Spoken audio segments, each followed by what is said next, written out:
fue suspendida del Consejo de Derechos Humanos de las Naciones Unidas. Los países de la ONU han decidido este jueves suspender la participación de Rusia en el Consejo de Derechos Humanos en respuesta a los supuestos abusos cometidos en Ucrania. A iniciativa de Estados Unidos y sus aliados, la Asamblea General de la ONU ha aprobado la medida con 93 votos a favor, 24 en contra y 58 abstenciones. Bucha y decenas de otras ciudades y pueblos ucranianos en los que miles de residentes pacíficos han sido asesinados, torturados, violados, secuestrados y expoliados por el ejército ruso, sirven como ejemplo de lo dramáticamente alejada que está la Federación Rusa de sus declaraciones iniciales en materia de derechos humanos, ha señalado el representante de Ucrania en la ONU. Por su parte, el embajador adjunto de Rusia ha instado a los miembros a votar no, afirmando que lo que estamos viendo hoy es un intento de Estados Unidos de mantener su posición dominante y su control total de las relaciones internacionales en materia de derechos humanos. Rechazamos las acusaciones falsas contra nosotros, basadas en acontecimientos escenificados y en falsedades que circulan ampliamente, ha destacado. La ONU ha solicitado una investigación independiente sobre Bucha. El secretario general de la ONU, Antonio Guterres, ya se sumó el martes a los crecientes llamamientos internacionales para que se investigue la matanza de civiles en la localidad ucraniana. Y mientras la ONU castiga a Rusia, Occidente hace la vista gorda a los crímenes de guerra en Ucrania. Cientos de denuncias sobre torturas realizadas por las fuerzas militares ucranianas contra prisioneros de guerra rusos han quedado relegadas a un segundo plano y silenciadas. Mientras, eventos como la masacre en Bucha sí han tenido una gran difusión mediática. El gobierno de Ucrania denuncia a Rusia por reclutar civiles ucranianos de forma obligatoria. Mariupol se ha convertido en un símbolo de la resistencia del pueblo ucraniano contra el invasor ruso, que ya controla algunos distritos de esta ciudad portuaria de importancia estratégica. Según la defensora del pueblo ucraniano, Rusia está censando a los hombres con la previsión de reclutarles como carne de cañón en los combates callejeros. Por su parte, el presidente Zelensky ha denunciado ante el Parlamento griego que Rusia está deportando a los ucranianos.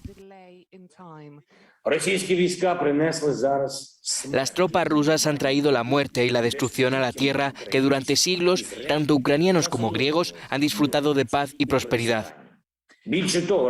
Además, Rusia ha iniciado una deportación de personas del sur de Ucrania. Al menos decenas de miles de nuestros ciudadanos han sido llevados al territorio de Rusia y al territorio temporalmente ocupado de Ucrania. Desde Moscú, el ministro de Exteriores ruso ha acusado a Ucrania de cambiar su posición en las negociaciones para poner fin al conflicto. En ese documento, los ucranianos formularon claramente que las futuras garantías de seguridad para Ucrania no se aplicaban a Crimea y Sebastopol. Pero en el borrador de ayer falta esta declaración clara. En su lugar se proponen formulaciones vagas sobre algún tipo de control efectivo a partir del 23 de febrero. Lavrov recordó que Rusia retiró sus tropas del norte de Ucrania como señal de buena voluntad. Mientras procede a un reagrupamiento de las tropas en el Donbass, miles de ucranianos tratan de abandonar la región, temiendo que sus ciudades sean completamente arrasadas. Casi 50 millones de franceses están llamados este domingo a las urnas para escoger a su presidente, con el mandatario centrista Emmanuel Macron como ultraderechista, también a Marine Le Pen a la cabeza, tras una atípica campaña marcada por la guerra en Ucrania. Francia va a las urnas. Casi 50 millones de personas están convocadas el domingo a elegir presidente en unas elecciones en las que Emmanuel Macron aspira a un segundo mandato. La ultraderechista Marine Le Pen aparece segunda en las encuestas y se perfila como la rival de Macron en el balotaje del 24 de abril. Ambos ya se enfrentaron en 2017, cuando Macron consiguió el triunfo con un 66,1% de los votos. Pero ahora la ventaja se reduce a entre 3 y 8 puntos según los sondeos. Aunque el escenario parezca repetirse 5 años después, el país no es el mismo tras la irrupción de la pandemia de COVID-19 y la guerra en Ucrania. Macron se vio fortalecido por el conflicto, pero su imagen resultó dañada en la recta final de la campaña por una polémica sobre el uso masivo de consultorías para el gobierno. El escándalo reforzó su imagen de presidente de los ricos, que en gran parte motivó el movimiento de los chalecos amarillos, una serie de protestas contra su política hacia las clases populares que sacudió la primera mitad de su mandato. El presidente candidato aprovechó la guerra para atacar a Le Pen por su cercanía con el mandatario ruso Vladimir Putin. No soy yo quien busca la complacencia con Putin, no soy yo quien busca financiación de Rusia, son otros candidatos, no hay que olvidar eso. Pero analistas consideran que Le Pen se vio beneficiada por la candidatura rival de extrema derecha de Éric Zemmour, que le ayudó a moderar su imagen.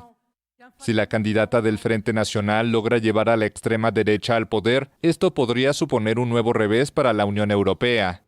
La dependencia de países europeos del gas, petróleo, los metales y todos los recursos naturales de Rusia no es fruto de la casualidad, sino el resultado de las decisiones de gobiernos franceses, algunos países europeos, en particular Alemania y la Comisión de Bruselas.